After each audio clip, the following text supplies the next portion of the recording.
कामिका एकादशी कब है और इस एकादशी क्या महत्व है? युधिष्ठिर ने पूछा। गोविंद वासुदेव, आपको मेरा नमस्कार है।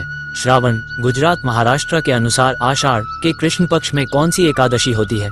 कृपया उसका वर्णन कीजिए। भगवान श्री कृष्ण बोले, राजन सुनो, मैं तुम्हें एक पापनाशक उपाख्यान सुनाता हूँ, जिसे पूर्व काल में ब्रह्मा जी ने नारद जी के पूछने पर कहा था। नारद जी ने प्रश्न किया, हे भगवान, हे कमलासन, मैं आपसे ये सुनना चाहता हूँ कि श्रवण के कृष्ण पक्ष में जो एकादशी होती है उसका क्या नाम है, उसके देवता कौन है तथा उससे कौन सा पुण्य होता है? प्रभु ये सब बताइए। ब्रह्मा जी ने कहा, नारद सुनो, मैं संपूर्ण लोगों के हित की इच्छा से तुम्हारे प्रश्न का उत्तर दे रहा हूँ। श्रावण मास में जो कृष्ण पक्ष की एकादशी होती है उसका नाम कामिका है।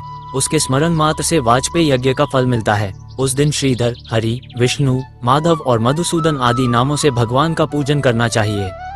भगवान श्री कृष्ण के पूजन से जो फल मिलता है वह गंगा, काशी, नैमिषारण्य तथा पुष्कर क्षेत्र में भी सुलभ नहीं है। सिंह राशि के बृहस्पति होने पर तथा व्यतिपात और दंड योग में गोदावरी स्नान से जिस फल की प्राप्ति होती है वही फल भगवान श्री कृष्ण के पूजन से भी मिलता है। जो समुद्र और वन सहित समूची पृथ्वी का दान करता है तथा जो कामिका एकादशी का व्रत करता है वे दोनों समान फल के भागी माने गए हैं। जो ब्याई हुई गाय को अन्यान्य सामग्रियों सहित दान करता है उस मनुष्य को जिस फल की प्राप्ति होती है वही कामिका एकादशी का व्रत करने वाले को मिलता है। जो नरश्रेष्ठ श्रावण मास में भगवान श्रीधर का पूजन करता है उसके द्वारा गंधर्वों और नागों सहित संपूर्ण देवताओं की पूजा हो जाती है।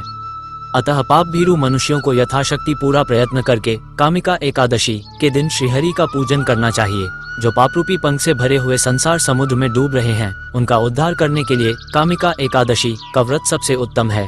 अध्यात्म विद्यापरायण पुरुषों को जिस फल की प्राप्ति होती है उससे बहुत अधिक फल कामिका एकादशी व्रत का सेवन करने वालों को मिलता है।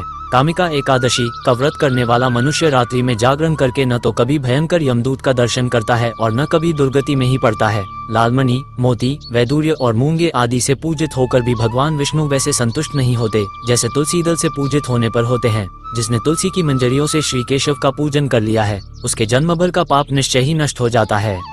जो ब्याई हुई गाय को अन्यान्य सामग्रियों सहित दान करता है उस मनुष्य को जिस फल की प्राप्ति होती है वही कामिका एकादशी का व्रत करने वाले को मिलता है।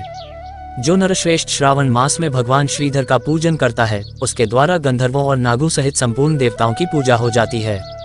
अतः पाप भीरु मनुष्यों को यथाशक्ति पूरा प्रयत्न करके कामिका एकादशी के दिन श्रीहरि का पूजन करना चाहिए। जो पापरूपी पंख से भरे हुए संसार समुद्र में डूब रहे हैं उनका उद्धार करने के लिए कामिका एकादशी का व्रत सबसे उत्तम है। अध्यात्म विद्यापरायण पुरुषों को जिस फल की प्राप्ति होती है उससे बहुत अधिक फल कामिका एकादशी व्रत का सेवन करने वालों को मिलता है। कामिका एकादशी का व्रत करने वाला मनुष्य रात्रि में जागरण करके न तो कभी भयंकर यमदूत का दर्शन करता है और न कभी दुर्गति में ही पड़ता है। लालमणि, मोती, वैदूर्य और मूंगे आदि से पूजित होकर भी भगवान विष्णु वैसे संतुष्ट नहीं होते जैसे तुलसी दल से पूजित होने पर होते हैं। जिसने तुलसी की मंजरियों से श्री केशव का पूजन कर लिया है उसके जन्म भर का पाप निश्चय ही नष्ट हो जाता है। या दृष्टा निखिलाक्सं दुष्मनी स्पृष्टा व पुष्पावनी रोगानाभिवंदिता निरसनी सिक्तांतक्त्रासिनी प्रत्यासति विधायिनी भगवतः कृष्णस्य संरोपिता न्यस्ता तच्चरणे विमुक्तिफल तस्यै तुलस्यै नमः। जो दर्शन करने पर सारे पाप समुदाय का नाश कर देती है, स्पर्श करने पर शरीर को पवित्र बनाती है, प्रणाम करने पर रोगों का निवारण करती है, जल से सींचने पर यमराज को भी भय पहुंचाती है, आरोपित करने पर भगवान श्री कृष्ण के समीप ले जाती है और भगवान के चरणों में चढ़ाने पर मोक्षरूपी फल प्रदान करती है, उस तुलसी देवी को नमस्कार है। जो मनुष्य एकादशी को दिन रात दीपदान करता है उसके पुण्य की संख्या चित्रगुप्त भी नहीं जानते। एकादशी के दिन भगवान श्री कृष्ण के सम्मुख जिसका दीपक जलता है उसके पितर स्वर्गलोक में स्थित होकर अमृतपान से तृप्त होते हैं। घी या तिल के तेल से भगवान के सामने दीपक जलाकर मनुष्य देह त्याग के पश्चात करोड़ों दीपकों से पूजित हो स्वर्गलोक में जाता है। भगवान श्री कृष्ण कहते हैं, युधिष्ठिर, ये तुम्हारे सामने मैंने कामिका एकादशी की महिमा का वर्णन किया है। कामिका सब पातकों को हरने वाली है, अतः मानवों को इसका व्रत अवश्य करना चाहिए। ये स्वर्गलोक तथा महान पुण्यफल प्रदान करने वाली है। जो मनुष्य श्रद्धा के साथ इसका महात्म्य श्रवण करता है वह सब पापों से मुक्त हो श्री विष्णुलोक में जाता है।